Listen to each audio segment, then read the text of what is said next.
नमस्कार, आप देख रहे हैं सीसीएन न्यूज। मैं विनीता सिंह। वैज्ञानिक तथा औद्योगिक अनुसंधान परिषद भारत अपना 84वां स्थापना दिवस मना रहा है। इस अवसर पर आज राष्ट्रीय धातु कर्म प्रयोगशाला जमशेदपुर के ऑडिटोरियम में यह कार्यक्रम आयोजित किया गया, जिसमें मुख्य अतिथि के रूप में स्टील अथॉरिटी ऑफ इंडिया के कार्यकारी निदेशक संदीप कुमार कर उपस्थित थे। कार्यक्रम में विभिन्न वैज्ञानिकों को सम्मानित किया गया। विभिन्न प्रतियोगिता में स्कूली बच्चों को भी सम्मानित किया गया। इस अवसर पर प्रयोगशाला के विभिन्न खनिज एवं पोस्टर का प्रदर्शन भी किया गया। अतिथियों ने मां के नाम से पौधारोपण भी किया। मुख्य अतिथि ने प्रयोगशाला का निरीक्षण भी किया। इस अवसर पर आज सेल एवं एनएमएल के बीच एक MOU भी किया जाएगा। मुख्य अतिथि सेल के कार्यकारी निदेशक संदीप कुमार कर ने मीडिया से बातचीत करते हुए कहा कि प्रधानमंत्री द्वारा आत्मनिर्भर भारत बनाने के लिए जो काम हो रहा है उसमें केंद्र सरकार द्वारा पूरा सपोर्ट एवं उत्साह मिल रहा है। विभिन्न प्रकार के स्टील बनाने का इकोसिस्टम विकसित कर हम लोग कर रहे हैं। केंद्र सरकार से भरपूर फंड भी मिल रहा है। हम लोग NML के अनुभव एवं ज्ञान का उपयोग करने के लिए MOU कर रहे हैं।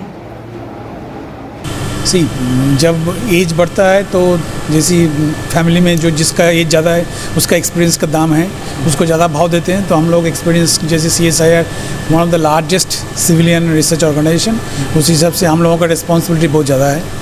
और अभी देश जैसे आत्मनिर्भर के लिए आगे जा रहा है, सो उसको कोई भी अगर सोच लीजिए टेक्नोलॉजी है, वो टेक्नोलॉजी को हम लोगों के साथ सेल्फ रिलायंट करने के लिए, इंडिजिनाइजेशन करने के लिए हम लोगों को ज़रूरत पड़ेगा। तो उसी दिशा में हम लोग काम कर रहे हैं। तो आज ये आप MOU कर रहे हैं सेल के साथ? सेल के साथ MOU है। अभी नया प्रोजेक्ट जो है, वर्क जो है, उसको डिफाइन करने के लिए हम लोग सेकेंड हाफ में बैठेंगे। इसमें क्या खास रहेगा? वो देखते हैं उन लोगों का जो प्रॉब्लम्स है, जो इंडस्ट्री का प्रॉब्लम है, वो हम लोगों को करना पड़ेगा। ऑलरेडी तो हम लोगों के साथ उनको काम चल रहा है। बहुत सारे जैसे मिनिस्ट्री ऑफ स्टील क्या, उसमें हम लोग जॉइंटली काम कर रहे हैं। उसका स्पॉन्सरशिप से हम लोग कुछ काम कर रहे हैं, बहुत सारे एरिया में है। तो अभी नया कुछ क्यों करना है, अभी वो बैठ के देखते हैं। अच्छा सर, ट्रम्प जो ये लगाया है, ट्रम्प जो टैरिफ लगाया है, उसका कुछ असर है क्या? हम लोगों के लिए तो कुछ नहीं है, जो इंडस्ट्री है उसके लिए असर पड़ेगा, जो whether they can sell it और नॉट। बट वो स्टील में कोई उतना ट्रम्प का शायद वो तारीफ नहीं है, बिकॉज USA में उतना स्टील बनते नहीं है। तो ये आप अभी वर्तमान में क्या क्या अचीवमेंट रहा है इसका CSR का? CSR का तो बहुत सारे है। सोच लीजिए आपका जो कोविड में जो कोवैक्सीन है, उसमें बहुत सारे मॉलिक्यूल्स हैं। तो हम लोगों का जो बायोलॉजिकल लैब है, वो उसमें एक मॉलिक्यूल्स हम लोग बनाए हैं, हैदराबाद का लैब।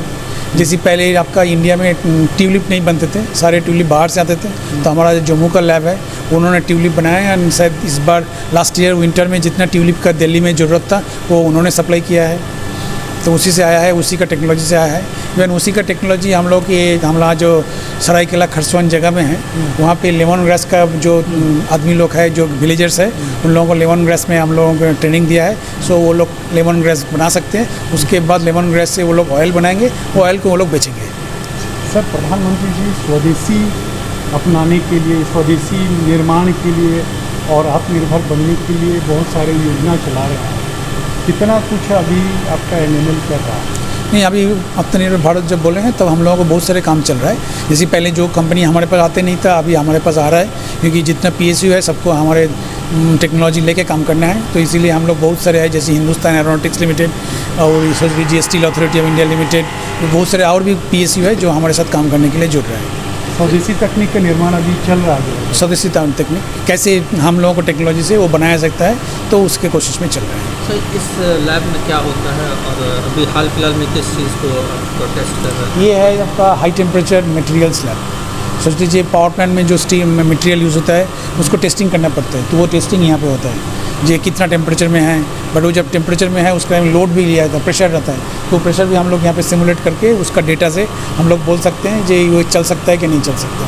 कोई विमान अगर क्रैश करता है तो? विमान तो हाई टेम्परेचर में नहीं होता है ना, विमान हाई स्पीड में होता है। तो जो हम लोगों को जो है, हम लोग अभी जो बना रहा है, जो फेलियर होता है, उस फेलियर के लिए हमारा NML में होता है। जैसे सोच लीजिए MiG-29 जो पहले हुआ था, वो सब हमारे पास आते हैं। ये भी कोई भी कुछ क्रैश होता है, वो नॉट ओनली आपका एयरफोर्स, ये आपका रेल का कोई कहीं पे क्रैश होता है, वो हमारे पास आ जाता है।